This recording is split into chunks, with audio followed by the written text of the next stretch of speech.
मंडळी, उर्मिलास किचन चॅनलमध्ये तुमचं स्वागत आहे। तर आज आपण ना भरलेले मिरची बनवणार आहे। त्याच्यासाठी मी इथे 5 मिरच्या घेतलेल्या आहेत। अशा घ्यायच्या आहेत, या तिखट नसतात, पोपटी मिरच्या ज्या असतात ना मोठ्या त्या घ्यायच्या। डार्क ग्रीन कलरच्या घ्यायच्या नाही, त्या जास्त डार्क हिरव्या असतात ना त्या तिखट असतात, त्या घ्यायच्या नाही आहेत आपल्याला, ह्या अशा घ्यायच्या। आणि आपल्याला ह्याच्यासाठी काय काय मसाला भरायला लागणारे साहित्य ते पण बघूया। आणि इकडे आपल्याला आता हे सगळे मसाल्याने सगळं लागणार आहे। तर इथे मी आता घेतले लागणार आहे, त्याच्यासाठी मी इथे घेतले मीठ, साखर, तीळ, धणे, हळद, लाल तिखट, बेसन, बडीशेप, 2 चमचे तीळ घेतले आणि 3 चमचे बडीशेप घेतले आणि अर्धी वाटी किंवा 1 वाटी बेसन घ्या। जर तुमच्या मिरच्या जास्त असतील तर तुम्ही हे सगळं साहित्य डबल करू शकता। आणि इथे आपल्याला लाल तिखट चवीपुरतं लागणार आहे, जास्त तिखट नाही करायचं आहे। आणि हळद आणि मीठ आपल्याला हे सगळं जे आहे ना हे मिक्सरमध्ये बारीक करून घ्यायचं आहे। त्याची अगदी पावडर नाही करायची, थोडं दरदरीत असं हे सगळं आपल्याला वाटून घ्यायचं आहे। तर साखर, बडीशेप, तीळ आणि धणे हे आपल्याला व्यवस्थित मिक्सरमध्ये वाटून घ्यायचे। तर आपण आता हे मिरच्या व्यवस्थित कट करून ह्यातल्या बिया जे असतात त्या आपण काढून घ्यायचे आहेत आता।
तर आपल्याला ना अशी व्यवस्थित करून घ्यायची, बघा दरदरीत झालेली आहे, एकदम बारीक पावडर अजिबात करायची नाही आहे ह्याची। तर आता पॅनमध्ये आहे ना बेसन टाकायचं आहे आणि बेसन छान आपल्याला खरपूस भाजून घ्यायचं आहे। जास्त लालसर नाही करायचं आहे, पण त्याला व्यवस्थित खरपूस छान भाजत राहायचं आहे आपल्याला, ज्याच्या म्हणजे ना ते असं चिकट नाही लागणार। आता हे आपल्याला खरपूस व्यवस्थित भाजून घ्यायचं आहे, असं मिक्स करतच राहायचं, नाही तर मग ते खाली ना लगेच करपतं।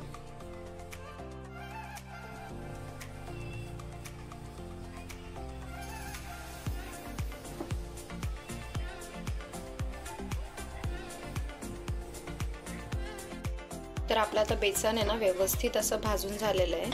आपण 5-7 मिनटं हे असं भाजून घेतलंय.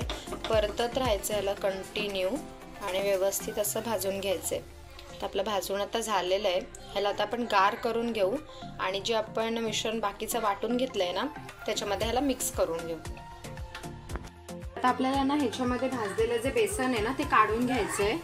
तर आता ना हे बेसन मी काढून घेतलंय ह्याच्यामध्ये. आता ह्या बाउलमध्ये आपल्याला बाकीचं जे आपण वाटून घेतलं होतं ना ते पण ॲड करायचंय. आता मी ते जे पावडर करून घेतलेले ना धणे, परत आपलं मीठ, आता बेसन इथे काढून घेतलेलं आहे आणि आपण जे वाटून घेतलेलं होतं ना ते आपण ह्याच्यामध्ये ॲड करायचं. तर मी आता ते ह्याच्यामध्ये सगळं टाकते. आता हे व्यवस्थित मिक्स करून घ्यायचं आपण. तुम्ही जर जास्त करणार असाल तर हीच क्वांटिटी डबल करा. आता मी ही 5 मिरच्यांसाठी करते. तुम्ही जर अजून मिरच्या वाढवणार असाल तर ही क्वांटिटी त्याच्या हिशोबाने तुम्ही वाढवू शकता. आता हे व्यवस्थित बघा असं मिक्स करून घ्यायचे. आता याच्यामध्ये आहे ना आपल्याला काय काय टाकायचं आहे ते बघूया. आपल्याला मसाल्यामध्ये तिखट मसाला टाकायचा आहे, लाल तिखट. तुम्हाला जर तिखट हवं असेल तर त्याच्या हिशोबाने टाका. मी 1 चमचा तिखट टाकते. 1 चमचा तिखट आपल्याला टाकायचं आहे कारण की जास्त नाही टाकत आहे. आणि अर्धा चमचा हळद टाकते आणि चवीनुसार मीठ.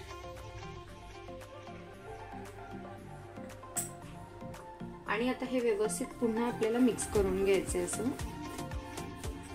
आता ह्याच्यामध्ये ना आता हे एकदम ड्राय आहे तर ह्याच्यामध्ये आपल्याला तेल ॲड करायचं आहे. तेल गरम वगैरे काही करायचं नाही आहे. हे डायरेक्ट तेल ह्याच्यामध्ये आपल्याला ॲड करून घ्यायचं आहे. तर आता यामध्ये मी ना तेल ॲड करते. 1 पळी तेल ॲड केलं आहे मी ह्याच्यात. आता हे परत मिक्स करून घ्यायचं आहे. आता व्यवस्थित मिक्स करून घ्यायचं आहे आपल्याला. हे मी आता हाताने व्यवस्थित एकजीव करून घेते.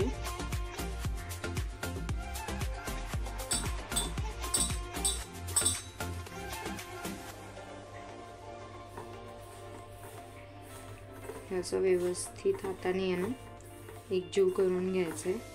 तुम्ही बघाल आता यातला जो ड्रायनेस आहे ना तो कमी होऊन जातो आणि हे व्यवस्थित असं तेल त्याच्यात मुरून जातं.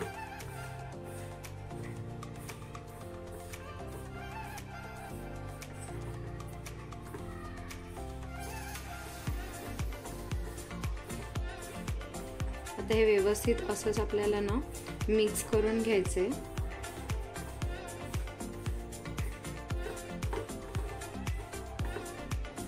जोपर्यंत ते बेसन आणि सगळं व्यवस्थित ना एकजीव होत नाही ना तोपर्यंत. आता तुम्ही बघू शकता आधी याचा कलर कसा होता आणि आता याचा कलर बघा कसा झाला आहे. तर आपलं हे मिश्रण आता तयार झालेलं आहे. आता आपण ह्याला व्यवस्थित ह्याच्या मिरच्यामध्ये स्टफ करून घेऊया. आता मिरच्या आपल्याला स्टफ करून घ्यायच्या. मिरच्या बघू शकता व्यवस्थित यातल्या बिया मी पूर्ण काढलेल्या आहेत आणि ह्याला अशी मधून चीर मारून घ्यायची. आता ह्याच्यामध्ये आपण आता स्टफिंग भरूया. आता मी एक मिरची ओपन करते आणि त्यामध्ये स्टफिंग भरून घेते.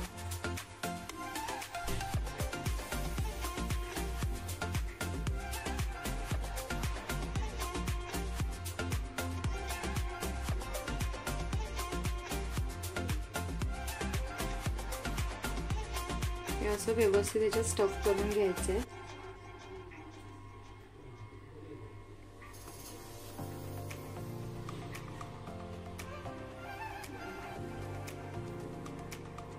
असं याला व्यवस्थित स्टफ करून घ्यायचं आहे.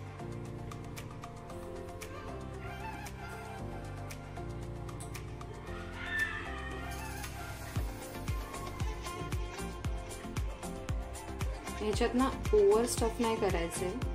ते दाबून असं बसवून घ्यायचं कारण की ते शिजल्यानंतर मिरच्या एकदम बारीक होऊन जातात आणि ते बरोबर आपण जितकं सारण ह्याच्यामध्ये घातलं आहे ना त्याच्या हिशोबाने ते व्यवस्थित होतात. नाहीतर मिरच्यानंतर एकदम शिजून मऊ होतात आणि सारण जे आहे ना ते खूप अति होतं, ते मग चांगलं नाही लागत. त्याच्यामुळे व्यवस्थित जितकं लागणार आहे तितकंच भरायचं आहे. उगाच अति सारण भरायचं नाही आहे त्याच्यामध्ये. हे असे स्टफ करून घ्यायचे मिरच्या सगळ्या.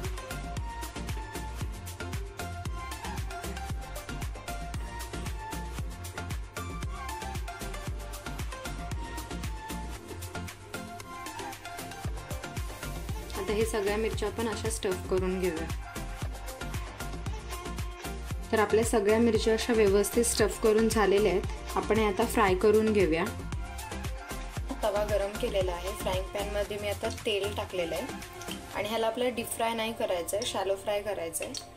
आता हे मी ना असं तेल जरा साईडून कोट करून घेतलेलं आहे. त्याच्यामुळे मिरच्या आपल्या साईडला जरी लागल्या ना तरी त्या चिकटणार नाहीत अजिबात. त्यामध्ये आपण एक एक मिरची फ्राय करायला ठेवून देऊया. तर मी अशा सगळ्या मिरच्या व्यवस्थित इथे तळायला ठेवून दिलेल्या आहेत. उरलेला जो मसाला आहे ना तो तुम्ही ह्याच्यावरती असा भुरभुरू शकता, त्याने पण खूप छान चव येते त्याला. तर यावर ना झाकण ठेवायचं आहे आणि ह्याला शिजून व्यवस्थित फ्राय होऊ द्यायचं आहे. मी आता झाकण ठेवते आणि हे व्यवस्थित ना आपल्याला शिजू द्यायचं आहे. पण ओपन करून बघून घेऊयात. हे बघा आता व्यवस्थित हे वाफवले गेलेले आहेत. आता याला ना पलटून घ्यायचं आणि ना सगळीकडून व्यवस्थित फ्राय करून घ्यायचं. तर हे ना असं आपल्याला फिरवून सगळ्या साईड्सने व्यवस्थित फ्राय करून घ्यायचं.